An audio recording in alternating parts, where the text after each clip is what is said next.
देखिए, हमारी पार्टी प्रारंभ से स्वर्गीय भीमराव अंबेडकर जी के समाज में दिए गए योगदान को सदैव नमन करती है और इसीलिए जनसंघ के जमाने से लगा करके हमारी पार्टी ने सदैव अंबेडकर जी के समाज में उनके द्वारा किए गए योगदान को स्मरण करने के लिए लगातार माननीय प्रधानमंत्री जी, उसके पूर्ववर्ती हमारे तत्कालीन प्रधानमंत्री स्वर्गीय भारत रत्न अटल बिहारी वाजपेयी जी, हमारे अपने विचार परंपरा के आधार पर हर साल उनकी जयंती और उनकी पुण्यतिथि मनाते हैं।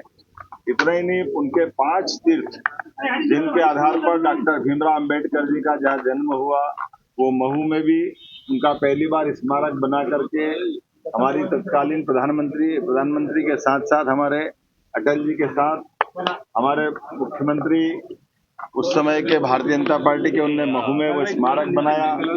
हर साल बड़ा महाकुंभ लगाने का काम भी हमारे अपने अम्बेडकर जी के जयंती के अवसर पर करते हैं।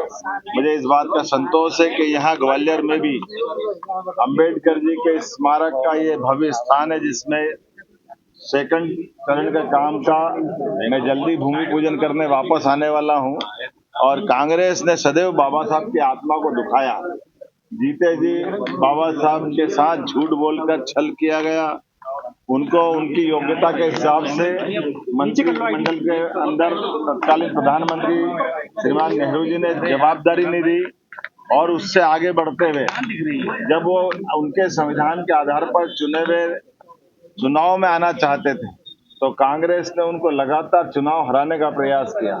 उनकी पार्टी के जब 2 सदस्य चुनाव जीते और एक ने अपने सीट से इस्तीफा दे करके बाबा साहब के लिए उपचुनाव की स्थिति लाए, तब भी तत्कालीन प्रधानमंत्री ने अंबेडकर जी को वो चुनाव भी हरा करके पूरी ताकत लगा करके अपनी बाबा अंबेडकर साहब की जो मूल विचारधारा है उसके विरोध में कांग्रेस की विचारधारा की स्पष्ट लाइन खींची।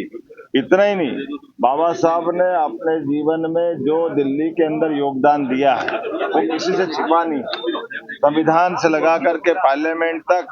लेकिन बाबा साहब अंबेडकर के एक चित्र को भी तत्कालीन प्रधानमंत्री लगाना उचित नहीं समझा। प्रतिमा लगाने की तो बात छोड़ो, बाबा साहब के लिए पार्लियामेंट में पहली बार तेल चित्र लगाने का काम भी भारतीय जनता पार्टी के तत्कालीन नेतृत्व ने किया है।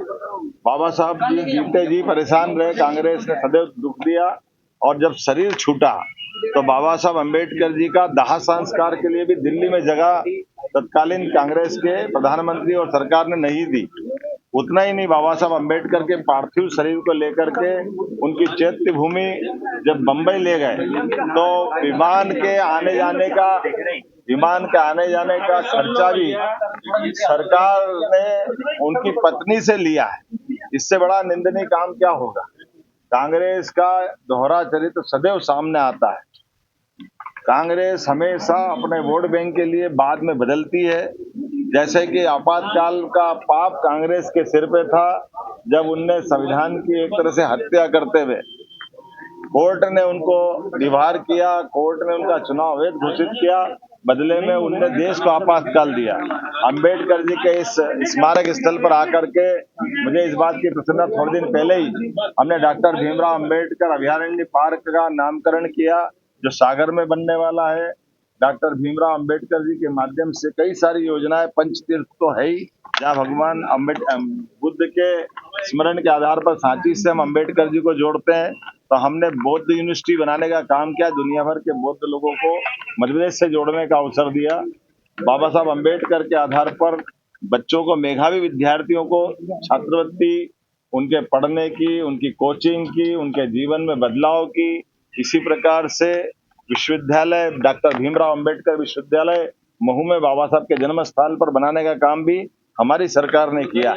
एक एक करके इतनी सारी योजना है कि बाबा साहब, और वास्तव में हमने ये बाबा साहब के प्रति उनके समाज को दिए गए योगदान को नमन है। लेकिन कांग्रेस को इससे सीखना चाहिए। नकारात्मक पॉलिटिक्स के आधार पर जिस ढंग से कांग्रेस नाटक करती है, अंबेडकर जी और उनके सारे अनुयायी जानते हैं कि कांग्रेस वोट के लिए कुछ भी कर सकती है। इसलिए कांग्रेस आज घर बैठी हुई है। दिल्ली में तीसरी बार वो घर बैठी, और मध्य प्रदेश में तो 2003-4 के बाद गलती से 1-1.5 साल छोड़ दो तो कांग्रेस इसीलिए घर बैठी कि वोट की राजनीति नहीं चलेगी जनता की सेवा करते हुए हमारे महापुरुषों के आदर्श का पालन करें। खासकर भीमराव अंबेडकर जी के जो बताए मार्ग में समता मूलक, समाजवादी सभी वर्गों को लेकर के जिस प्रकार से अंबेडकर जी ने अपना जीवन जिया और समाज को प्रेरणा दी है, हम सब मिलकर के इन सारे कामों को स्मरण भी करें और बाकी भी सभी महापुरुषों के साथ हम तो समरसता वाले लोग हैं। इस आधार पर मैं मान के चलता हूँ आज हमारी सरकार जिस प्रकार से काम कर रही है, बहुत जल्दी इसके सेकंड चरण का भूमि पूजन करके उसका काम शुरू करने में 5 तारीख को अगले महीने जुलाई में आ रहा हूँ और उम्मीद करूंगा कि इस कामों को हम बचे हुए काम को भी पूरा करें। हमारे सभी नेतागण इस मुद्दे पे हमारे साथ है। माननीय केंद्रीय मंत्री श्रीमान ज्योतिरादित्य सिंधिया जी से मेरी बात हुई, उनकी खुद की चिंता थी। माननीय नरेंद्र सिंह जी तोमर वो स्वयं आने को तैयार, उन्होंने कहा अपन ने जितना काम हमने किया इतना किसी ने किया नहीं है।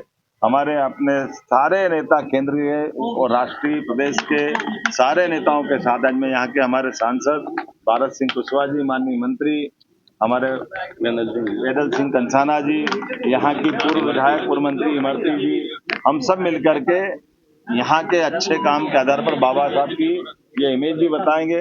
कांग्रेस बताए उनने बाबा साहब के जन्म स्थान पर क्यों कोई स्मारक नहीं बनने दिया। कांग्रेस